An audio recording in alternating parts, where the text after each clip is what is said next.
राम बड़े और मुसलमान भाई कह रहा है कि हमारे अल्लाह बड़े, खुदा बड़े। दोनों में झगड़ा हो रहा था, भीड़ लग गई, लोगों ने कहा भाई क्या है, तो मुसलमान भाई कह रहे हैं कि हमारे अल्लाह बड़े हैं। हिंदू भाई कह रहा है कि नहीं, हमारे भगवान बड़े हैं। तो कहा तो फिर झगड़ने की कोई बात नहीं है, परीक्षा ले ली जाए, अभी दूध का दूध पानी का पानी हो जाएगा। तो कहा भाई कैसे ली जाएगी परीक्षा? कहा देखिए ये लंबा सा पेड़ है, इस पर आप चढ़ जाइए और अपने भगवान खुदा का नाम लेकर के कूदिए। अगर बच गया तो तुम्हारा खुदा बड़ा, अगर नहीं बचे तो भाई कहा गया कि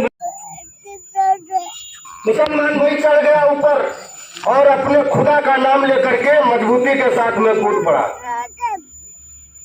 कूदने के बाद में तुरंत उठकर खड़ा हो गया, कुछ नहीं उसका बाल बाका हुआ। अब हिंदू भाई की बारी आई तो हिंदू भाई चढ़ तो गए धीरे धीरे करके, लेकिन उनके मन में एक दुविधा रही कि पता नहीं हमारे भगवान सच्चे हैं या झूठे हैं। मुसलमान भाई का तो खुदा बड़ा सच्चा है, उसको तो कुछ हुआ नहीं है। अब हिंदू भाई चढ़ने के बाद में जब जैसे ही कूदना चाहा, जय बजरंगबली, जय सीताराम, जय श्री कृष्ण, जय महादेव, जय कालेश्वर, न जाने कितने कितने देवी देवताओं का नाम लेते हुए कूद पड़ा।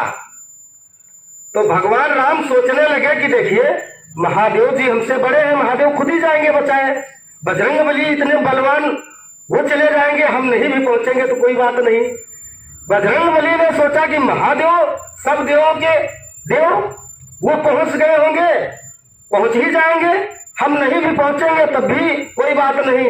महादेव ने कहा कि भाई हमारे राम जी का नाम भी उसने लिया है, राम जी पहुंच गए, बजरंगबली पहुंच गए, हम नहीं पहुंचेंगे तब भी कोई बात नहीं।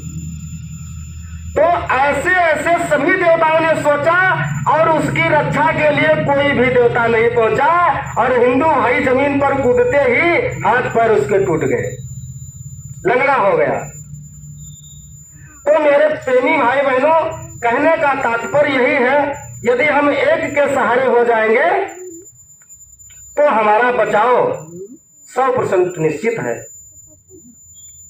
यदि हम जहां पहुंचे वहीं उसको मत्था नवाने लगे, ठीक है, अपमान किसी का नहीं करना चाहिए प्रेमियों। घर परिवार में एक लड़की के सासू भी होती है, ससुर भी होता है, जेठ जेठानी भी होते हैं, देवर देवरानी भी होते हैं, माँ बाप भी होते हैं, बहन भी होते हैं, सारे नाते रिश्तेदार परिवार कुटुंब होता है। लेकिन सबसे मजबूती उसकी किसमें है? पति में। सबसे पूज्य उसका पति है।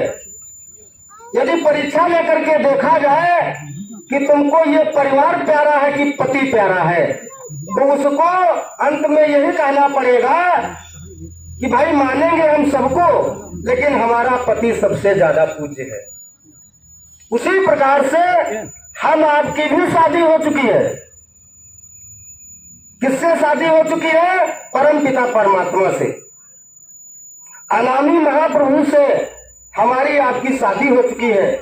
हमारी आपकी लगन लग गई है, एक से लगी है, अब एक को ही रखना चाहिए। यदि हम इधर उधर भटकेंगे तो हमारी मदद करने के लिए कोई नहीं आएगा। आत्म परमात्म मिल जाई, जैसे सरिता सिंधु समाई। जब आत्मा में ही परमात्मा है तो हम बाहर कहीं ढूंढने के चक्कर में नहीं पड़ेंगे। यही हमारे संत महात्मा जितने भी धरातल पर आए, अपने परम पूज्य स्वामी जी महाराज ने भी यही कहा कि आत्मा में ही परमात्मा है, आत्मा को जगाइए। और आत्मा को जगाने का प्रयास हम आप तभी करेंगे जब हम आपको सत्संग मिलेगा। सत्संग से हम आपको ज्ञान मिलेगा, विवेक मिलेगा। बिन सत्संग विवेक न होई। जब तक हम आप सत्संग में रुचि नहीं रखेंगे, सत्संग के वचनों का पालन नहीं करेंगे, वो भी कड़ाई के साथ। यह नहीं कि आज माला लेकर के बैठ गए और 4 दिन नहीं बैठे, ये तो मन की पूजा हो गई, गुरु की पूजा नहीं हुई, मनमुखी पूजा हो गई।